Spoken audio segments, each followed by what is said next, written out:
después de graduarse del TEC, pues estuvo trabajando en Costa Rica, estuvo en Intel, y algún buen día me dijo que hazme una carta de recomendación, ¿verdad?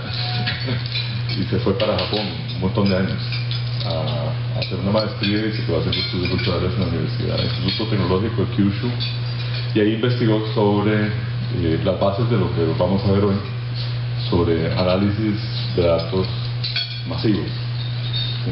Big Data.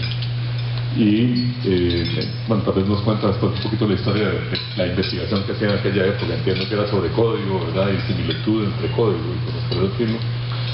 Después de hacer el doctorado, trabajó como investigador en el Max Planck Institute, que es una red de institutos de investigación de muy alto nivel en Alemania. Y allí trabajó con investigadores en biología molecular, si no me equivoco, genómicos, proteómica y esas cosas que no entendemos, ¿verdad? Y luego, bueno, quiso volver a Costa Rica y con la idea de impulsar un emprendimiento alrededor de las aplicaciones avanzadas del análisis de datos, la parte científica de los datos, y llevar más allá la tecnología que él había venido desarrollando, aprovecha recursos computacionales, el poder computacional paralelo para poder procesar de manera muy eficiente enormes conjuntos de datos, bestiales conjuntos de datos, ¿sí? Y tiene un emprendimiento que se llama Sim Machines. Entonces hoy nos va a hablar del anillo, perdón, de la tecnología que en buena medida puede ayudar, y los principios que pueden ayudar a entender y hacer muchas cosas que con tecnologías disímiles y dispersas se están haciendo. Entiendo que eso se trata de las máquinas de similitud y la investigación y las aplicaciones que está haciendo Arnoldo, que concursó por un financiamiento para emprendedores. Entonces pasa su tiempo una parte en Missouri, a 20 minutos de Ferguson, y en Costa Rica. Muchas gracias, don Ignacio, por la introducción. Sí, claro. En cualquier momento, si tienen preguntas, me pueden decir. Hagámoslo bien interactivo para que podamos intercambiar ideas en este día. Como dice don Ignacio, cuando estuve ahí en Japón, cuando llegué, mi sensei me dijo, ¿cuál proyecto de tesis quiere hacer? Haga lo que quiera. Y yo no sabía por qué, porque usualmente estos profesores tienen un énfasis, un foco de trabajo, y entonces yo escogí lo que me apasionaba, que era el software libre, proteger la propiedad intelectual del software libre. Y después, como avancé en la investigación, me di cuenta que en realidad estaba muy relacionado a este concepto de similitud. Entonces mi sensei, mi profesor, sabía que no importaba cuál tema escogiera, iba a tener relación con similitud, y entonces él quería que yo estuviera estimulado con mi tema de tesis para después meter similitud en el camino. Y después similitud en sí mismo me gustó todavía más que mi propia tesis, entonces medio la dejé tirada un poco. Me dediqué a investigar sobre la similitud, y al final pues combiné las dos cosas en mi proyecto de doctorado ya. Pero bueno, la idea de hoy es hablar un poco de la similitud, de lo que puede darle a cada persona, ¿verdad? Es una herramienta general para resolver problemas de datos. Entonces voy a darles un poquito de contexto y después les voy a dar ejemplos de lo que hemos estado trabajando para inspirar un poco de ideas, intercambiar ideas al respecto. Y si nos da tiempo, pues voy a meterme un poco más en los temas más técnicos de la similitud. Un artículo reciente del Harvard Extension Hub nos dice que tenemos más datos de los que podemos consumir, que manejarlo requiere gente con habilidades especiales, y que para el 2018 va a haber una escasez, ¿verdad?, de 190,000 científicos de datos. Y esto, bueno, se ha sabido ya desde hace un tiempo. Y lo que se ocupa es gente que sepa programar, pero que puedan crear e interpretar modelos matemáticos y comunicar esos resultados en una manera significativa. Y eso es lo que es un data scientist. Ahorita los data scientists se les llaman unicornios porque el conjunto de habilidades que se ocupan combinados para poder lograr esto son muy raras. Hasta hace unos años sacar un doctorado era para uno como profesional algo que le iba a limitar el futuro, entonces mucha gente escogía no hacerlo. Yo lo escogí simplemente porque me gustaba lo que estaba haciendo, y más bien ahora fue como un playground, ¿verdad? Un espacio donde pude dedicarme a aprender muchas cosas que de otro modo no hubiera podido aprender en una empresa, porque no hay tiempo, ¿verdad?, para hacerlo. Entonces, por esa razón todavía no hay mucha gente que cumpla todas las características. Ahorita hay 36,000 puestos de trabajo disponibles en 6,000 compañías solamente en Estados Unidos, y los salarios están entre 200,000 y 300,000 al año, ¿verdad? Entonces es un puesto atractivo para mucha gente, pero también hay muy poca gente que puede cumplir con todas las características. Entonces hay varias preguntas importantes. ¿Qué pasa con el resto del mundo? Las empresas que no pueden pagar por eso, ¿verdad?, por este tipo de individuos. ¿Y qué pasa con la investigación del cáncer, ¿verdad? Porque se están llevando a un montón de gente a hacer predicciones en Groupon, ¿verdad?, y en otros tipos de startups y compañías. ¿Y qué pasa con las compañías de todo el mundo, ¿verdad? Entonces la idea es, primero, los datos son muy importantes. Los datos son la manera, o sea, son una mina de oro que todo el mundo que los ha venido colectando la tiene ahí. Cómo explotarlos y cómo enfrentarse a este problema, que es básicamente una fuga de cerebros masivas que se está, ¿verdad?, concentrando mucho en Nueva York, en California, en los centros más grandes del planeta. Bueno, entonces de lo que hice en Japón, yo me dediqué a la similitud. ¿Y qué es eso? Suponga que usted va al supermercado a comprar un tomate. Entonces, usted tiene un tomate y lo ve, y usted sabe si es bueno o no, porque en su memoria tiene ejemplos de buenos y malos tomates. Todos usamos esa operación para tomar decisiones. Si viene un tomate ahí medio abollado, inclusive como uno dice, no, este tomate no es bueno porque no se parece a un ejemplo de un buen tomate. Y entonces, por analogía, logramos tomar decisiones. Eso es similitud. De hecho, póngase a contar la cantidad de veces que usted usa similar, la palabra similar, o se parece a. Usamos eso todo el tiempo porque razonamos con ese tipo de analogías. Entonces, ¿qué cosas se pueden hacer con similitud? Descubrir, recomendar y predecir. Entonces vamos a enfocarnos en esos tres focos, ¿verdad?, temas, y les voy a dar algunos ejemplos de lo que se puede hacer en cada uno de ellos. Similitud se le llama en el mundo de las ciencias de la computación nearest neighbor. También se le llama el post office problem, y hay otros nombres por ahí, o similarity search. ¿Por qué es importante? Porque puede descubrir, recomendar, predecir, clasificar. También porque teóricamente, entre más datos tenga, mejor va a predecir, mejor se va a comportar.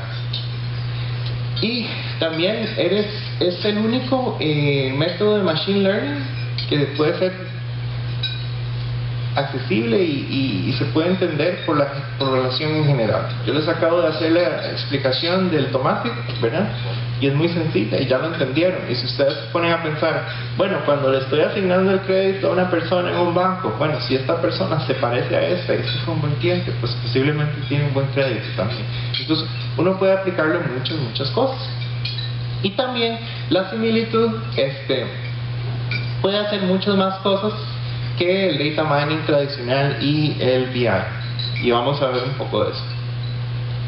Bueno, yo estuve ¿verdad?, en Japón dedicándome a esto por 10 años.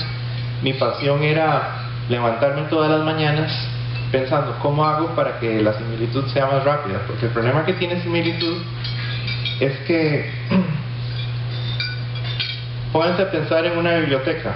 La gente en la biblioteca ordena los libros con unos códigos, entonces uno puede irlos a buscar. Entonces cuando uno buscaba en la máquina y le salía un código, pues uno con esa información se iba haciendo una búsqueda binaria sobre los estantes hasta que encontraba el libro que buscaba.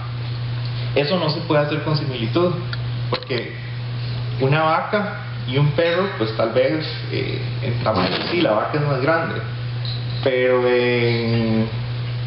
¿qué será? En inteligencia tal vez el perro es más inteligente, o por lo menos aparenta serlo. Entonces hay un montón de variables multidimensionales que están en los objetos reales que usamos, y eso hace que no se puedan ordenar. Entonces, ¿cómo hace uno para ordenarlo? Y bueno, eso causa que la velocidad de búsqueda sea un problema. Entonces yo me dediqué todo este tiempo en hacer las búsquedas rápidas y más significativas, y voy a enfocarme un poquito en esas cosas porque son importantes. Y eso sí, tengo que agradecerle al gobierno japonés, porque la única preocupación que yo tenía cada día era cómo hacer mi motor más rápido, porque tenía todo el tiempo y el espacio para investigar, y eso fue muy bueno. Lo que he estado haciendo después de hacer investigación, cuando yo estuve en Alemania, estuve investigando también en células madre y genómica y todo esto, y decidí en algún momento que tenía que hacer algo diferente, que la ciencia estaba bien, pero quería hacer algo nuevo, porque estaba a lo mejor de la crisis financiera, la gente pues tenía dificultades para encontrar trabajo, y yo dije, este es el momento tal vez de no solamente crear ciencia y una publicación, sino también crear una empresa que pueda crear puestos de trabajo y pueda pues generar valor en la sociedad. Y entonces decidí fundar Team Machines. Entonces en diciembre de 2011 empezó el proyecto, y hasta el momento pues hemos recibido mucho apoyo de Ernst & Young, de Ashcraft, que es un tipo de beca para compañías en Estados Unidos, y por eso es que estoy allá, que nos dieron unos dineros para desarrollar la idea. Carao, Adrián han sido muy buenos apoyándonos, y Plug and Play en California, y también el CONICET y el MISIDA, y muchas otras personas. Ahorita tenemos pues varias gente trabajando, tenemos varios partners en Estados Unidos, en Israel, y en Chicago. Tenemos oficinas aquí en Santo Domingo de Heredia y en Missouri, y estamos trabajando con gente en Latinoamérica, en Estados Unidos y en Europa. Entonces pues básicamente pues salté de Costa Rica a Japón, luego un poco estuve en Alemania, y ahora estoy entre Costa Rica y Estados Unidos. Y ha sido una experiencia interesante el poder cambiar de academia y volverse a la parte de lo que es práctica del negocio, y aprender cómo hacer ventas y todo eso on the fly. Sí. Bueno, entonces, ¿qué es importante aquí? Como les dije, la velocidad es muy importante en similitud. Entonces, tal vez esto no lo vean como una cuestión de que les estoy vendiendo algo, porque soy un científico. A mí no me interesa eso. Lo que me interesa es decirles, en Costa Rica hay una empresa que tiene un motor que es más rápido que el que tienen en MIT. Porque, por ejemplo, este es Locality Sensitive Hashing, donde lo que estamos midiendo aquí es el porcentaje de la base de datos que se tiene que buscar para poder tener una respuesta. Entonces, yo tengo mi tomate aquí, tengo este tomate y quiero buscar el tomate más cercano en una base de 1000 millones de tomates. Entonces, ¿qué porcentaje de la base de datos tengo que ver para contestar eso? Así se miden estos algoritmos. Entonces, en este caso vemos que en promedio, por ahí el 12% de la base de datos tiene que ser visto por Locality Sensitive Hashing, y esto es una desviación estándar. Entonces, si lo ven, es bastante ruidoso, ¿verdad?, en su manera de proceder. En cambio, el motor que tenemos nosotros, también aquí está la mediana y la desviación estándar, pero es bastante focalizado, obtiene resultados mejores y es más eficiente, cerca de 10 veces más rápido. Y eso es importante porque se ocupa velocidad para poder trabajar con grandes datos. Y aquí también, estos son experimentos que hice al puro inicio de hacer Team Machines. Ahora tenemos esto mejor, pero Básicamente aquí inserto 1 millón, 10 millones, 100 millones de objetos y mido cuánto tiempo tarda el motor en responder, y aquí tarda más o menos pues 23 milisegundos. Esto es una técnica que se desarrolló en Italia, que es muy buena también, pero ya después de un cierto momento está retornando resultados en 7 segundos. Y bueno, y toda esta tecnología pues la hemos desarrollado ticos, y es bueno saberlo porque tenemos que apoyarnos. En Japón yo aprendí una cosa muy importante, para mí fue muy bueno estar ahí, y es que ellos se apoyan mucho entre ellos, y ellos compran productos japoneses, y así es como la economía pues ha crecido, y así han llegado a cosas muy buenas. Y es muy bueno que en Costa Rica y en Centroamérica, en Latinoamérica, busquemos pues también utilizar el talento local, ¿verdad? Porque hay mucha gente muy buena.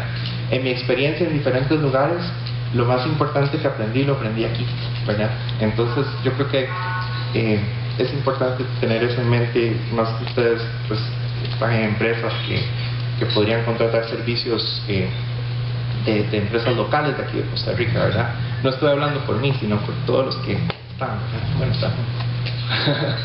Ok, Dense Nearest Neighbor es lo más importante.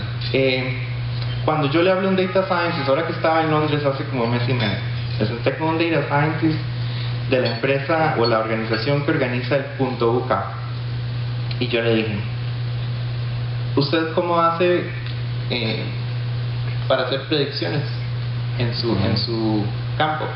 ¿Verdad? Y ellos me dijeron: usamos esta técnica, que inclusive ellos la desarrollaron en casa y no han encontrado nada mejor, porque lo que han comprado pues no desempeña mucho mejor. Y yo le dije: bueno, nosotros tenemos algo diferente, y es que si usted, imagínese que quiere predecir un stock, el stock market, ¿cómo es? Acciones, sí, gracias. Acciones en el tiempo. Entonces mucha gente lo que hace es que toma algunas variables, el GDP, ¿cómo es que se llama? Algunas variables de contabilidad de la empresa, etcétera. Y eso, pues toman las más importantes, las pesan y pueden hacer una predicción, ¿verdad? Esa es la manera tradicional. Lo que nosotros hacemos aquí no es eso, sino que tomamos todas las posibles columnas, y cada una de esas columnas se usa de manera oportunística para maximizar la predicción. Entonces el modelo es fluido, se mueve, y eso es algo que es especial y solo se puede hacer con similitud. Pero bueno, esto es como las generalidades y las cosas que hemos estado haciendo. Hemos implementado un cloud también que genera predicciones en la nube, y eso es importante porque es el único que hay en similitud, y también basado en una empresa aquí en Costa Rica. Pero bueno, ¿qué cosas se pueden hacer con similitud? Recomendar, como cuando ustedes están en Netflix y están viendo, no sé, El Señor de los Anillos, Harry Potter, y después les recomienda, no sé, Sherlock Holmes, ¿verdad? Entonces ese es el tipo de cosas que se pueden hacer con recomendación. Esto también puede ser, por ejemplo, que si usted quiere que una persona use más una tarjeta de crédito, entonces usted le recomienda a esa persona una serie de comercios y cupones que podrían utilizar para maximizar el uso de una tarjeta de crédito. El motor de similitud, que nosotros localmente le llamamos Ramiel, ese es el que tenemos. Y Leliel es el que nos ayuda a predecir, o sea, predecir, por ejemplo, el valor de una acción en el mercado. Sí, y les pusimos estos dibujitos, los hizo un artista tico, para que mucha gente, la idea es que mucha gente las puede usar, gente joven también. Tenemos gente que tiene 18 años usando estas ideas, y la idea es esta. Y tal vez lo más importante, quiero decir esto: similitud. No piensen en similitud, ¿verdad? Es una herramienta tan general que una persona joven puede llegar y usarla para convertirse muy rápidamente en un científico de datos. Entonces así usted se evita esa fuga de cerebros con una persona que no tiene que estar años metida en un laboratorio solo ahí haciendo experimentos, y entonces se puede democratizar el acceso a los datos. Tal vez el principal problema que hemos tenido es que unos pocos con una misma manera de pensar y perfil han tenido control a muchos datos, por ejemplo en Wall Street, y por eso el mundo ha sufrido, el mundo entero, y eso no debe ser. El procesamiento de datos debe ser democrático y debe ser accesible para todo el mundo, y Similitud permite eso, ¿verdad? Entonces, y otras ventajas de Similitud es que usted no tiene que llegar y comprar un paquete enorme con un montón de características que al final lo empaqueta ahí en una gaveta. Usted con Similitud lo que hace es resolver un problema a la vez y hacerlo desaparecer sin necesidad de tener a alguien ahí que tenga que aprender una herramienta especial, porque la Similitud ha estado ahí. De hecho, una de las funciones de Similitud más importantes que tenemos es la euclidiana, y fue hecha hace 2000, 3000 años, ¿verdad? Que es la que mide la distancia entre dos puntos, y la vemos todos en el colegio, ¿verdad? Entonces, una de las cosas que mi profesor decía, la similitud es buena porque solo ocupa matemáticas de colegio para entenderse, ¿verdad? La parte de búsqueda y esa otra parte pues es más compleja, pero el concepto general para resolver problemas está ahí accesible para todo el mundo. Entonces, de las cosas que estamos haciendo en descubrimiento y que hemos trabajado, y tal vez les voy a hablar un poquito de mi experiencia como científico de datos y lo que hemos hecho. Hace unos meses, cuando estaban las elecciones, pues hicimos un análisis de tweets, analizando el sentimiento de cada tweet, si era positivo, negativo, neutral, y lo hicimos para cada partido que estaba en ese momento. Eso fue para la primera ronda. Nos dimos cuenta que esa semana, pues yo acababa de llegar de San Luis, vi el periódico y me di cuenta que las estadísticas decían, por ejemplo, el PAC estaba de número 4. Yo dije, mira qué interesante. Nosotros corrimos este análisis y basado en la relación de positivos, neutrales y negativos, el PAC salía de segundo, más como la parte de Congreso, ¿verdad? Me pareció curioso. Bueno, al salir los resultados de las elecciones, fue interesante ver que había una correlación fuerte de Twitter con lo que estaba pasando en la realidad política, ¿verdad? Y es interesante porque hay muchas estaciones de radio y periódicos que tuitean ahora, y ese tweet, esa idea es como un resumen de lo que muchas mentes en el país están pensando, ¿verdad? Entonces por eso es que está generando una correlación así.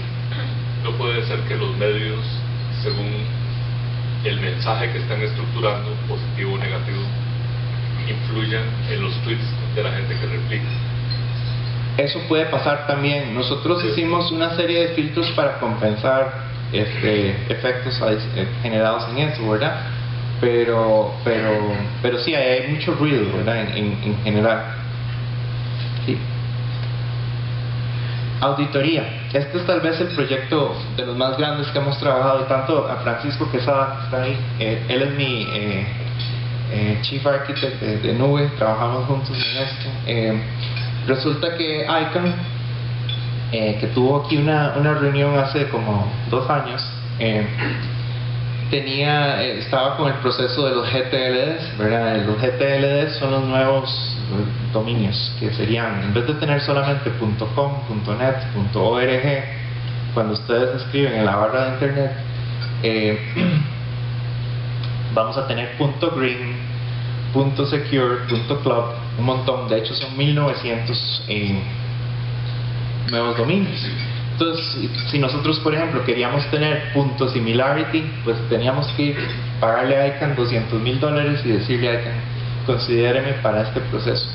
Entonces, y mucha gente estaba aplicando aquí. Entonces ICANN contrató a EY y KPMG para evaluar cada una de esas aplicaciones, porque por ejemplo, si alguien aplicaba, por ejemplo como Amazon, aplicó .amazon, ellos tienen que asegurarse que Amazon es la persona o la empresa que debería tener eso, ¿verdad? Y si se le debería dar o no, porque también están las Amazonias en Brasil, ¿verdad? Entonces, en este caso, de hecho, a Amazon no le dieron .amazon porque se lo van a dar al gobierno de Brasil. Pero en fin, la idea es que teníamos esas aplicaciones y muchas eran similares. Entonces nos dijeron, primero, queremos acelerar el proceso. Si solamente vemos aplicaciones similares, Solicitudes. aplicaciones. Application. Ah, sí, Puede entenderse. Sí. Solicitudes. sí. Disculpen.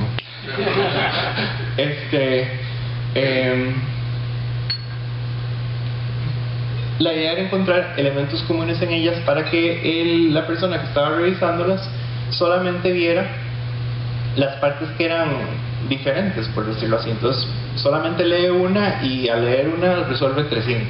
Entonces ese era el primer paso. Pero luego nos dimos cuenta que es interesante, pero aplicaciones similares deberían ser procesadas de una manera similar, y estos son diferentes pasos del proceso de aplicación. Entonces nos dimos cuenta que aplicaciones similares no estaban siendo procesadas de manera similar, sino que se iban a diferentes puntos del proceso. Entonces eso nos ayudó, ¿sí? ¿Cuántas solicitudes eran? ¿Cuántas aplicaciones? 1900, pero eran millones de páginas, porque cada una era enorme y tenía un montón de información. Sí. Y el proceso en sí duró más de un año, ¿verdad? En realizarse. Pero el punto aquí es que pudimos auditar a estos dos auditores utilizando tecnología, y eso revolucionó un poco la manera en que este tipo de cosas se implementan. Entonces fue un proyecto grande donde usamos esta tecnología de similitud para asegurarnos que todo el mundo tuviera un resultado justo, ¿verdad? Sí. Este otro tal vez es el más importante que hemos trabajado recientemente. ICANN también nos contrató para analizar datos del backbone del internet, o sea, los servidores DNS del internet. Cada vez que uno escribe yahoo.com, si no hay caché, ese request va a ir a un servidor top, ¿verdad? Un servidor root, en donde después el servidor va a ir diciendo poco a poco dónde tiene que ir esa dirección, a qué dirección IP debe ir. Pero el primer punto de contacto se hace en los root servers. Entonces teníamos un montón de datos, más de 4.000 millones de entradas en esos datos, y lo que nos dijeron es: busque patrones para asegurarnos que ahora de nuevo el proceso de GTLD va a ser seguro, que no hay ninguna cosa extraña, porque la gente estaba preocupada de que la gente inclusive decía que los marcapasos iban a pararse porque íbamos a cambiar a una nueva modalidad. Era una exageración, había muchos intereses políticos en realidad. Pero entonces hicimos el análisis y encontramos patrones comunes. Entonces aquí estamos usando similitud para tomar un montón de caracteres y hileras e inferir expresiones regulares, ¿verdad? Entonces, en vez de uno escribir la expresión regular a mano, el algoritmo la está generando automáticamente. Y por ejemplo, este es el patrón más común en el internet, que es un poquito difícil de leer aquí, pero lo que dice aquí es American, después viene aquí un Schmidt y después un Nova Neurotherapy Center, y esos son los patrones más comunes, ¿verdad? Dentro de esos patrones encontramos una pulga, un hueco de seguridad muy grande que ahorita está siendo arreglado por el fabricante, y muchas de las computadoras que la gente usa tienen ese hueco, de hecho. Entonces se siente bien como uno como científico de datos poder decir, bueno, ayudamos a que el internet sea seguro. Entonces a mis colegas, a mis data scientists en C Machines, yo siempre les digo: un día estamos curando gente, el otro día estamos asegurándonos que el internet sea seguro, optimizando logística internacional. Tenemos que apreciar ese privilegio y también entender la responsabilidad que tenemos, ¿verdad? Y el propósito. Entonces es una carrera muy bonita si se la quieren recomendar a alguien. Ok, recomendaciones a propósito. Hemos estado trabajando con diferentes tipos de recomendación. Por ejemplo, en un supermercado, si usted compró ayote y maíz y papas, pues recomendarle que compre carne para Oye Carne, por ejemplo. Tal vez mientras está con su app ahí comprando, marcando los productos para calcular cuánto está el costo de cada uno de ellos, ¿verdad? Uno podría en tiempo real recomendarle cosas al cliente con un porcentaje de descuento inclusive. Pero entonces la idea aquí es: usted puede hacer estrategias generales de descuentos, ¿verdad? Usted puede tratar de entender sus datos, y eso está muy bien, ¿verdad? Porque usted necesita tomar decisiones estratégicas, pero si usted quiere sacar el último centavo de lo que usted puede hacer con su empresa, su producto, su proyecto, tiene que tratar a cada cliente de manera independiente. Entonces cada cliente va a responderme de cierta manera con diferentes recomendaciones y cupones, y eso es lo que permite similitud. Si yo me parezco a alguien que compra productos de Olla Carne, pero que tal vez no voy a comprar un tipo de carne que tal vez es orgánica, nueva, pero tal vez sí la voy a comprar si tiene un 20% de descuento, ahí hay una oportunidad para crear una venta que no existía. Pero el punto es ese: BI y las herramientas tradicionales que se han venido comprando están muy bien para estrategia global y hay que seguirlas viendo, y son más como para ver para atrás. Pero si uno quiere predecir al cliente, estar antes del cliente y estar para cada uno de ellos de manera totalmente customizada, usted no debe tratar de entender eso. Usted debe dejar que un algoritmo lo entienda. Entonces nosotros lo que hacemos, y la mayoría de nuestros proyectos son así, nosotros entendemos cómo está la predicción en general, la calidad de la predicción, pero no nos ponemos a ver cada predicción individualmente porque no tiene sentido. Ese es el trabajo de las máquinas. Por ejemplo, un caso que les mencionaba creo que antes, tenemos aquí un cliente joven que tiene una tarjeta de crédito pero no la está usando. Entonces el banco le podría mandar cupones para una tienda de libros, para una tienda de música, para una tienda de teléfonos, ¿verdad? Para que utilice su tarjeta. Pero si usted le manda a todo el mundo el mismo mensaje, pues lo que va a hacer es que le pongan sus correos electrónicos en el spam, ¿verdad? A mí cuando me llegan ya mensajes de SMS ya ni los veo. Pero si yo sé que mi proveedor de algún tipo de servicio me manda cosas relevantes, es muy posible que yo me ponga a poner más atención a cuando recibo un correo de ellos. Estos son, por ejemplo, y cuesta verlo aquí un poquito, pero son agrupaciones de productos que se compran en un restaurante de comida rápida. Entonces, por ejemplo, uno puede llegar a inferir que hay gente sí, sí. Hay gente que, por ejemplo, llega y compra sopa azteca, jugo natural y un tipo de postre por acá. Entonces uno podría decir, bueno, voy a hacer un combo para atraer ese tipo de cliente. Y aquí son diferentes grupos similares, de nuevo, de gente que compra cosas parecidas, y hay una oportunidad para crear estrategias un poco más de alto nivel. Y aquí similitud se puede usar para eso también, ¿sí? ¿Cómo se diferencia esto de lo que hace Amazon o Netflix o sí, Genius o cualquiera de esos? Para recomendar, ¿verdad? Sí. ¿Cómo se diferencia? Cuando salió el Netflix Challenge, eso fue creo que en el 2007, donde a uno le daban los datos para que uno se pusiera a jugar y a predecir, ¿verdad? Cuando salió eso, pues yo me leí todos los papers, los resultados. Nadie usó similitud de usuarios. ¿Por qué? Porque era muy lento. Entonces, cuando yo empecé a jugar el Netflix Challenge, yo quería hacer similitud de usuarios, ¿verdad? Porque si yo me parezco, si a usted le gusta Back, Debussy y Shakira, y a mí me gusta Back, Debussy, tal vez me podría recomendar Shakira, ¿verdad? Esa parte no se está haciendo. Uno. Segundo, yo hablé con el director de recomendaciones de Amazon, de hecho lo conozco, y él me dijo, no estamos haciendo búsqueda de contenido, es más bien behavioral. Entonces, ¿qué se está haciendo? Se considera lo que usted está consumiendo, no quién es usted. Amazon aún así no está usando, por ejemplo, su información de perfil de Facebook, que se podría usar. Entonces ahí hay cosas que la similitud permite que no se están usando actualmente.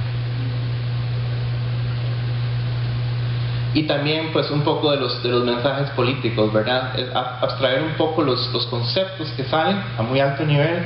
Ahorita estamos trabajando con un cliente que quiere hacer un análisis de encuestas que se le aplican a diferentes estudiantes. Entonces, encontrar patrones comunes en las encuestas, en diferentes puntos de contacto en el proceso educativo, para entender qué cosas les gusta, qué patrones hay, ¿verdad? Porque uno puede hacer graficaciones globales de lo que la gente está respondiendo, eso está bien, pero hay subgrupos, subespacios que se comportan de manera similar y hay que entenderlos, y esto es lo que permite similitud también. Perdón, Sí. pues también esto se podría utilizar para investigar el tema contrario, las transacciones atípicas, por ejemplo. Correcto. Alguien que no se está comportando de maneras, está tratando de hacer una transacción contra mi tarjeta de crédito, ¿verdad? Y eso Similar a sí mismo. no es parecido a como yo me comporto. Correcto, correcto, sí. Puede Entonces, disparar alarmas sí, definitivamente. La parte del tomate es la misma. Yo lo puedo ver de dos maneras. ¿Qué tan cerca es mi tomate de un tomate normal? Y si no es muy cerca, es un tomate malo, ¿verdad? Entonces el concepto es muy bonito porque usted se lo puede explicar inclusive a un desarrollador muy joven y lo va a entender.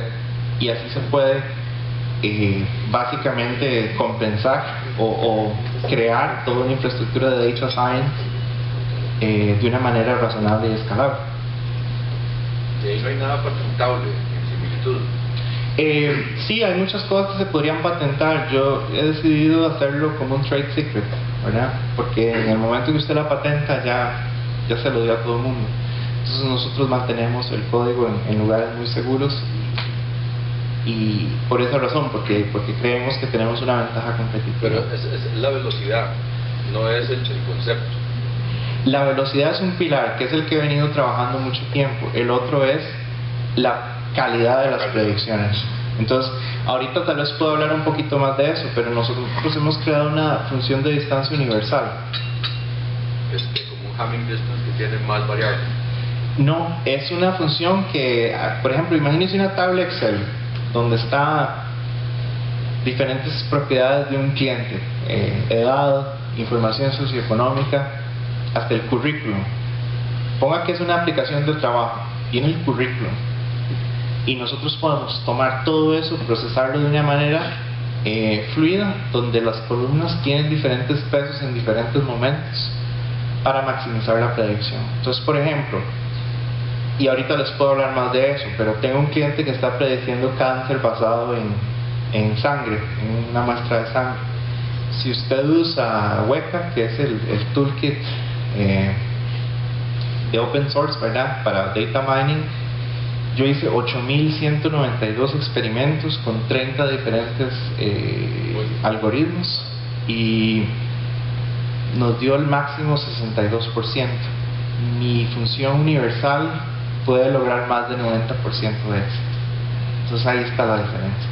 Una parte es la velocidad, la otra es cómo se hace esa búsqueda de similitud, cómo se crea, ¿verdad? Porque usar la función euclidiana, ¿verdad?, la distancia euclidiana, es algo que todo el mundo hace en data mining estándar, pero la función euclidiana realmente no es muy buena para estas cosas. Entonces ahora vamos a ver un poquito de predicción, de lo que hemos estado haciendo de predicciones. Entonces aquí está el ejemplo. El cáncer de próstata es un problema. Si un doctor considera que uno tiene cáncer de próstata, va a ordenar una biopsia y esa biopsia puede destruir hasta el 30% de la próstata. Y si la persona no tenía un cáncer agresivo, pues quedó dañado de por vida. Entonces, para evitar ese sufrimiento, ahora lo que queremos hacer es tomar sangre, clasificar si es un cáncer agresivo o no agresivo, y con eso evitamos la biopsia. Solo se tomaría una biopsia si ya se está seguro que es un cáncer agresivo. Entonces eso es una aplicación interesante de predicciones, y este es el caso que le acabo de mencionar, donde tenemos resultados mucho mejores que el estándar. Otro que es importante son estos famosos tags. Cuando uno va y se hace un tag, básicamente la cantidad de radiación es similar a la que tuvieron que experimentar los japoneses en Hiroshima, ¿verdad? Entonces uno no quiere ordenar muchos tags. En Estados Unidos es una fuente de ingresos muy amplia para los hospitales, entonces por cualquier cosa mandan un tag, pero se han dado cuenta que hay una correlación muy fuerte de cáncer con los tags. Entonces ahorita nos está pidiendo un hospital, el Barnes Jewish Hospital ahí en Missouri, que es el más grande de la región, que nos pongamos a predecir el número de tags que una persona en promedio va a recibir en el futuro basado en su historial médico. Entonces, de esa manera podemos decirle al doctor, así en el app que tienen, esta persona va a recibir 0.3 en promedio por año, o 50 o 20, ¿verdad? Entonces, si el doctor puede determinar si debería mandarle en ese momento al paciente otro TAC para reducir la posibilidad de que tenga una correlación con cáncer en el futuro. Otra compañía de Inglaterra está usándonos en la búsqueda de interacción de químicos. Entonces, ustedes tienen un químico que afecta a ciertas proteínas, entonces estamos buscando similitud para encontrar químicos que funcionan de manera similar a otros para, por ejemplo, reducir el costo de una medicina o mejorar su efectividad.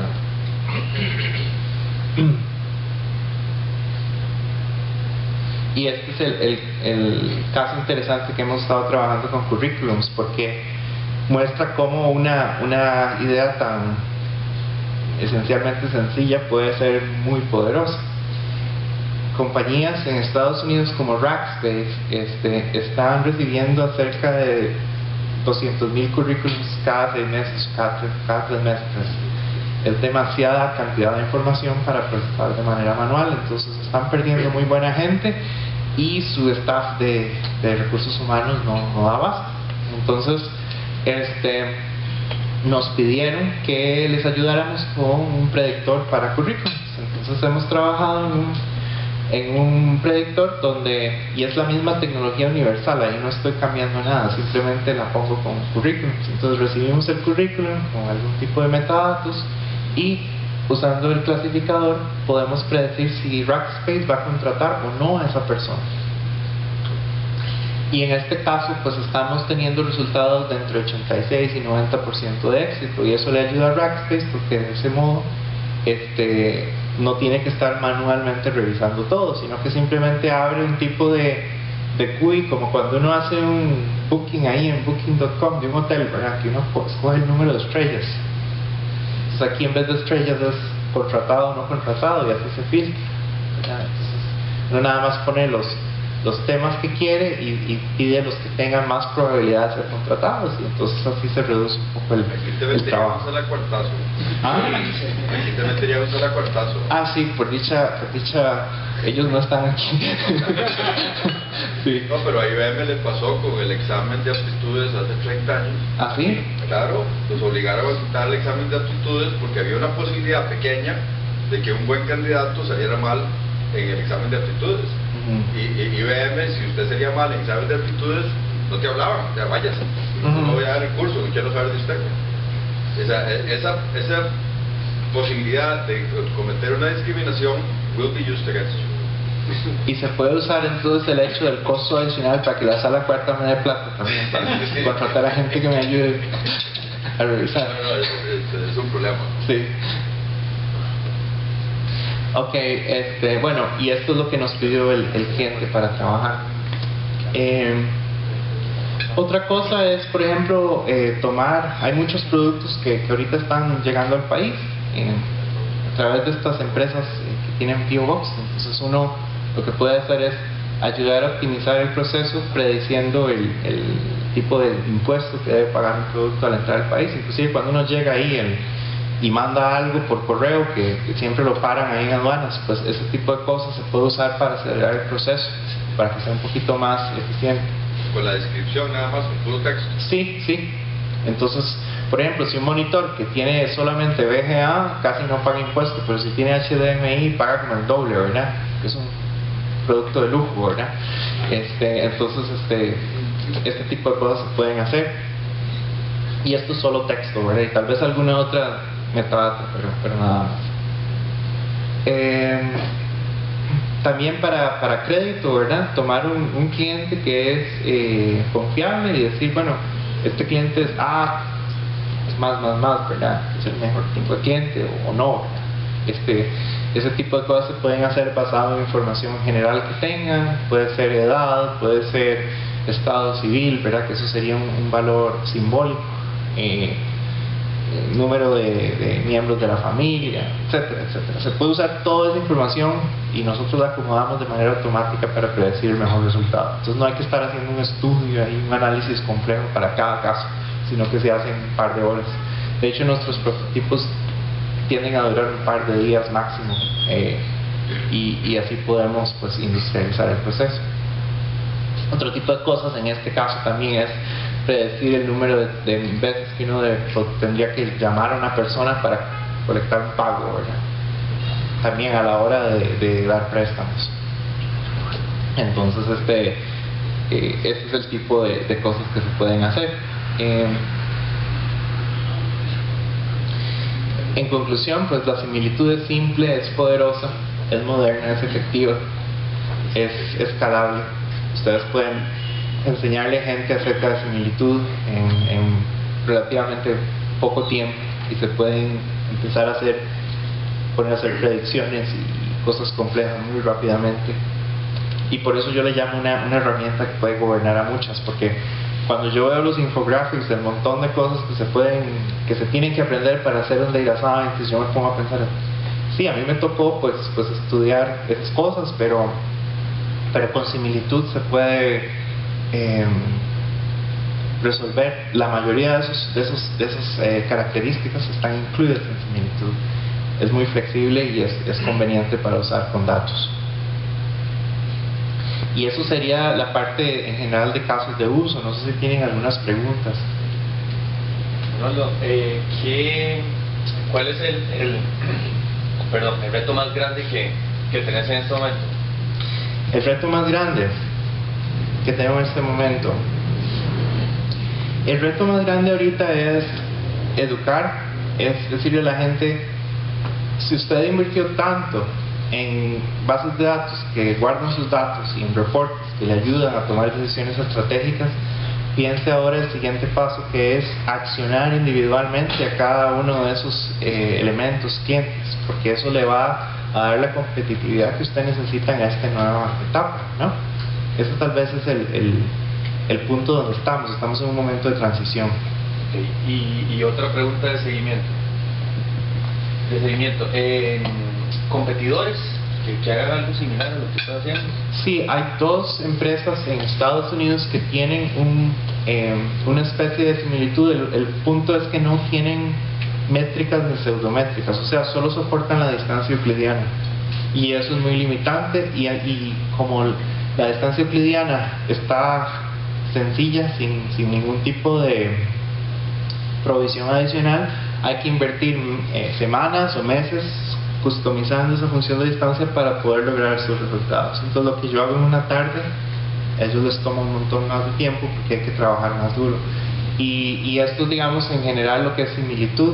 Hay otras empresas de Big Data que usan otras técnicas para predecir, ¿verdad?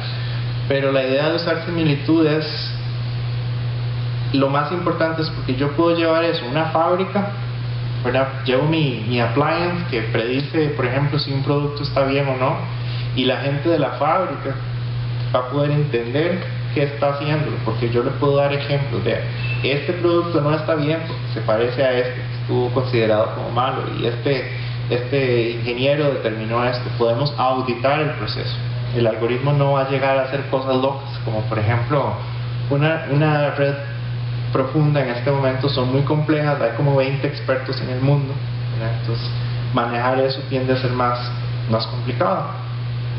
En este caso estamos obteniendo resultados que son tan o mejores que eso, y son más sencillos de entender para la población en general. Una aplicación es control de calidad. Sí, una aplicación es control de calidad, correcto. ¿Lo has utilizado con música? Lo hemos utilizado con recomendaciones de música. Pero sin metadata, nada más el archivo. Usted dice, hemos utilizado, Francisco, fonética, ¿verdad? Sí, pero sí hemos usado como señales. Sí, hemos usado señales. Estuvimos haciendo un proyecto ahí con Adastra y usamos señales del motor de ellos para encontrar patrones comunes en esas señales. Y la música no sería diferente en este caso. Porque actualmente todo el mundo lo hace con metadata, ¿verdad? La música. Sí, no se ponen a ver, yo creo que Shazam sí, ¿verdad? Y Shazam es una historia interesante, ahorita voy con usted, porque Shazam empezó hace 15 años, perdón, me parece, empezaron hace 15 años, y lo que ellos hicieron fue construir capa sobre capa sobre capa de infraestructura para poder lograr eso. Con similitud, uno solamente ocupa la función de distancia, porque ya todo lo demás está construido. ¿Cómo lo hacen ellos? Tuvieron que hacer un montón de hashing y cuestiones complicadas para poder hacer la búsqueda eficiente. Perdón. Creo que había una persona... Sí. Sí, gracias. La pregunta básicamente es en razón de los datos, es decir, para aplicar similitud, ¿cómo se organizan los datos, o si requiere una organización previa de datos, se requiere una estandarización, homogenización de datos para poder aplicar ese tipo de cuestiones así? Básicamente el programador puede generar un CSV, entonces la idea es reducir la cantidad de esfuerzo necesario para poder obtener estas predicciones. Entonces no hay una serie de seminarios ni tecnologías complejas que hay que estar aprendiendo. Entonces, genere CSV y haga predicciones, lo puede hacer en una tarde. Sí. Okay. Aquí en Costa Rica se crearon tecnologías para, por ejemplo, monitorear lo que se está transmitiendo por radio, para supuestamente ver que se paguen los derechos de autor a la cosa. Pero algo más interesante puede ser, por ejemplo, monitorear los anuncios, ¿verdad? Entonces lo que hicieron fue análisis de señales y generar una huella, hacer una función de hash que generaba una huella, una firma única, digamos, para cada cosa, y muestreando las señales pues lograban determinar si se daba o no. Pero pienso que el problema que plantea Roberto es más interesante cuando usted no tiene una base de señal, sino estoy tarareando o estoy silbando una canción, ¿verdad? Ya identificar eso, no sé, ni se está fuera del alcance de lo que se puede hacer ahora, porque habría que filtrar un montón de cosas y a lo mejor una cuestión está en la mayor, el otro lo está cantando en si mayor, ¿verdad? Y eso ya es otra tonalidad, o la está cantando más rápido, ¿me explico? Entonces, sí. Es un problema bastante más difícil. Uno ahí lo que tiene que hacer primero es normalizar los datos en cuanto no tomarlo como notas absolutas, sino la diferencia entre notas para resolver ese problema. Y el otro problema de velocidad se hace con funciones de distancia que son elásticas. Entonces ellas se ajustan y se alinean, como cuando, no sé si han visto en CSI que alinean como los DNAs, ¿verdad? Eso es lo que se puede hacer. Entonces uno combina un poquito las cosas. Imágenes ya sería otra cosa, porque usted está cambiando la perspectiva de la cámara. Por ejemplo, si usted toma una foto de un lugar donde está el anuncio, ya captar eso es más. Imágenes es otra historia. Pero se podría hacer. ¿Lo de imágenes? Sí, solo que por ejemplo inclusive Google con el presupuesto que tiene y todavía comete muchos errores con imágenes. Es un problema bien bravo. Pero la ventaja es que la mayoría de datos no son imágenes, sino que son bases de datos donde se puede extraer muchísimo valor y eso ya está listo para procesarse. Una consulta, digamos, con el procesamiento de llegar o obtener la información del CSV, ya es el paso más que todo de análisis de esa información, pero los pasos, digamos, anteriores de cómo saber, porque la fidelidad de la predicción, va muy asociado a la cantidad, no solo digamos en cantidad de registros, sino en el tipo de información que va a ser analizada para ver qué tan precisa va a ser el análisis. Te pongo el ejemplo, por ejemplo, en cuestiones tributarias. Sí. Por ejemplo, de que un gobierno quiere ver el comportamiento de todos los que tributan para poder llegar a predecir quién o cuánto debería pagarme este año fiscal. Pero para poder, digamos, tener ese resultado, necesito cierto tipo de información para poder analizarla y poder compararla y poder hacer las similitudes entre las diferentes personas y poder tener el resultado confiable. Entonces la pregunta es o qué asesoría debería tener la empresa que va a meterse a hacer este tipo de análisis en el tipo de información que debería contar para poder hacer ese análisis más preciso? Sí, básicamente lo que se ocupa es, de nuevo, piensen en los tomates. Ocupo ver cómo se ve un buen contribuyente y ocupo ejemplos también de malos contribuyentes que hayan sido manualmente identificados y confirmados. Porque ocupamos enseñarle, estas técnicas son como un chiquito, uno le enseña cosas buenas y el niño va a hacer cosas buenas, pero si uno le enseña cosas no tan ideales, pues va a tirar basura, ¿verdad? Garbage in, garbage out. Entonces lo que hay que hacer es asegurarse que tengo una lista de buenos contribuyentes confirmados por expertos, ¿verdad? Y otra lista de no tan buenos. Lo bonito es que aquí yo no tengo que estar haciendo reglas, ni ifs, ni nada. Simplemente es, experto, dígame quién son buenos, dígame las cédulas, nada más. Yo ya después de eso me encargo. Entonces todo lo asociado a esa cédula, ¿verdad? O a esa cédula, el historial, las transacciones bancarias, todo eso se puede hacer en un objeto hiperdimensional que se vuelve mi tomate. Y ahí puedo hacer las predicciones, ¿verdad?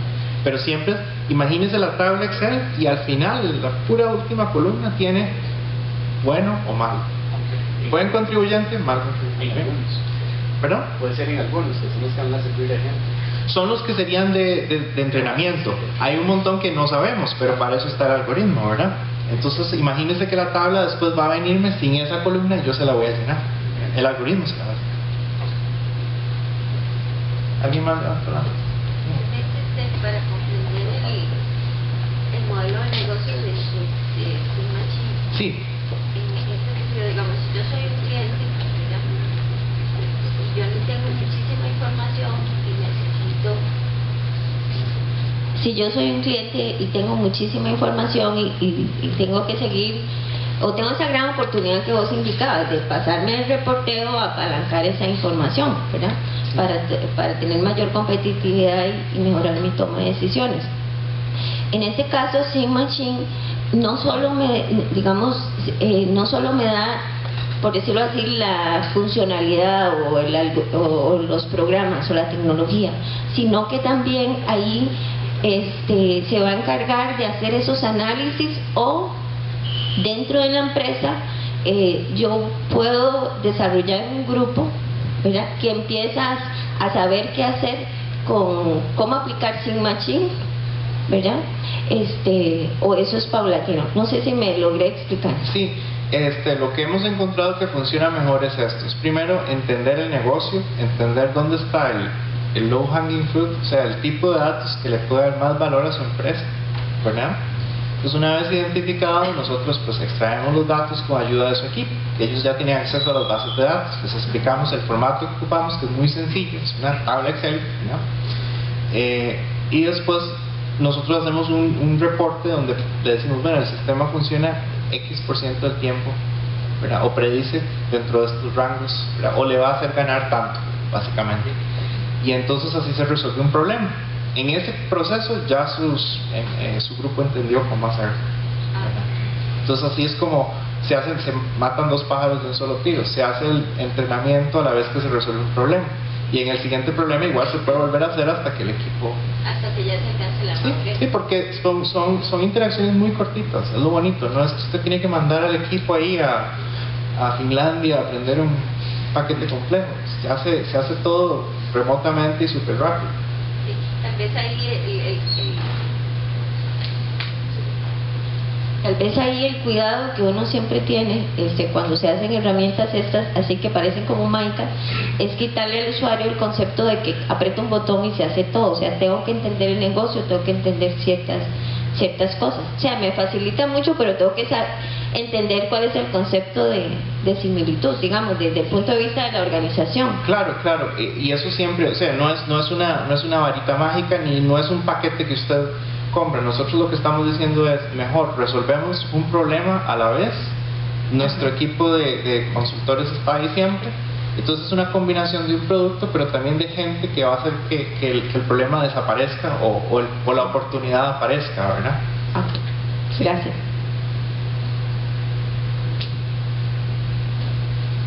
¿Has tenido relación con el grupo de investigación de matemática aplicada de la UCE PIMAC? Mira que todavía no he tenido oportunidad de interactuar con ellos. Ellos estuvieron aquí como hace como 20 años, ¿verdad? Sí. Sí, que el tiempo pasa inexorablemente. Pero ellos recuerdo que nos hablaban del análisis de componentes principales y otras cosas, como para descartar variables, sí, que a lo mejor no ayudaban a explicar cierto tipo de comportamiento del resto de las variables para cierto propósito. ¿Hacen algo parecido ustedes o pueden hacer algo parecido? Esa es una excelente pregunta. Sí, la diferencia de nosotros es que nosotros no descartamos ninguna variable, pero para cada caso, para cada predicción, usamos un subconjunto de las columnas diferente, ¿verdad?, que maximiza la capacidad de predicción. Entonces es como un tipo de principal component análisis, pero dinámico, en el cual tomamos las columnas que nos convienen en ese momento para maximizar la predicción. Por eso es que estamos llegando a este tipo de resultados, si no, no se podría. Entonces es un nuevo... Calculas correlaciones parciales. La manera en que lo hago es un trade secret, porque es nuestro... la parte mágica. Es el secret sauce, ¿verdad? La salsa. Es como la salsa Lizano, ¿verdad? Pero el punto es que nosotros tomamos pedazos de esos datos para cada caso en específico, y eso lo hace fluido y lo hace, nos tira al siguiente nivel, ¿verdad? Eso es lo que es especial. Sí, me suena que hay algo de teoría de la información ahí detrás, no sé, un poquito de... no sé. Entropía. Bueno, yo ya hice trampa porque ya estaba hablando con Arnoldo antes, ¿verdad? Pero tal vez si le puedes aclarar a la gente como la parte de costos y, ¿verdad? Porque a lo mejor la gente se imagina que esto es súper caro, ¿verdad? Yo no sé si vamos a hablar de eso, porque esto es como más orientado a una idea general, ¿no? A ¿cómo es que se llama? A ciencia, ¿verdad? Pero el punto es que nosotros lo que queremos es que sea una suscripción estilo cloud, donde se resuelve su problema y usted no tiene que partirse de la billetera con una licencia enorme al inicio, ¿verdad? Sino que es una cosa que se distribuye, y ese es el trend que viene. O sea, eso no... así se está moviendo el software ahora, ¿verdad? Y si alguien le trae un paquete muy grande al inicio, tal vez no es lo mejor que usted pueda conseguir. Es mejor tal vez rentar el software y distribuirlo en el tiempo. Pero si bien es cierto, hemos trabajado con gente muy grande, no quiere decir que seamos una empresa costosa, porque la tecnología nos permite ser muy efectivos en costos. Es un asunto tecnológico. Entonces es más bien la suscripción que uno compra para usar los robotcitos ahí que tenías ahí, ¿verdad? Sí, es una suscripción, como cuando uno renta una computadora en Amazon para tener ahí un Linux, ¿verdad? Un sitio web. Nosotros tenemos las suscripciones para predecir y para recomendar y para descubrir.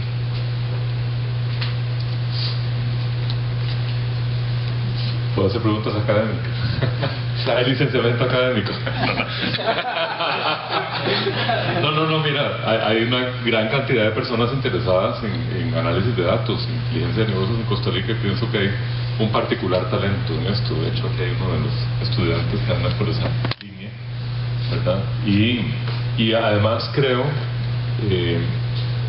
que el país necesita hacer más inteligencia. Por ejemplo, aquí hablaron de tributación y cosas por el estilo. Hoy abre uno La Nación y lee de que la caja tiene no sé qué montón de problemas en hospitales y demás. Ahí pueden haber problemas de, por ejemplo, predicción para el mantenimiento preventivo, pero también hay mucha teoría de mantenimiento predictivo, por ejemplo, ¿verdad? Y cosas, análisis de fallas. Hablaste de logística.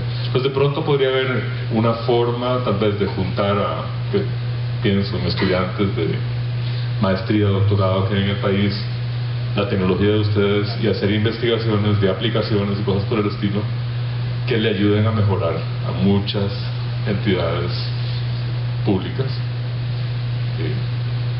para ayudas sociales, por ejemplo, de Lima, ¿verdad? Que a veces la puntería anda un poco... Pero eso es sin querer queriendo. ¿Perdón? Eso es sin querer queriendo.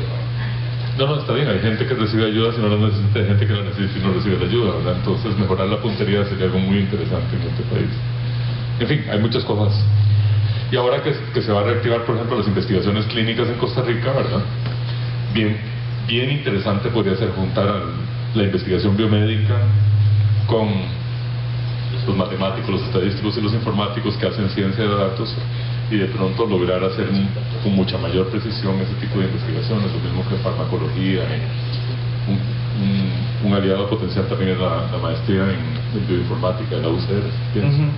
Sí, definitivamente hay mucha oportunidad para colaborar, y es bueno que tanto la industria como la academia pueda llegar a tener un espacio tal vez, ¿verdad? para ese tipo de cosas.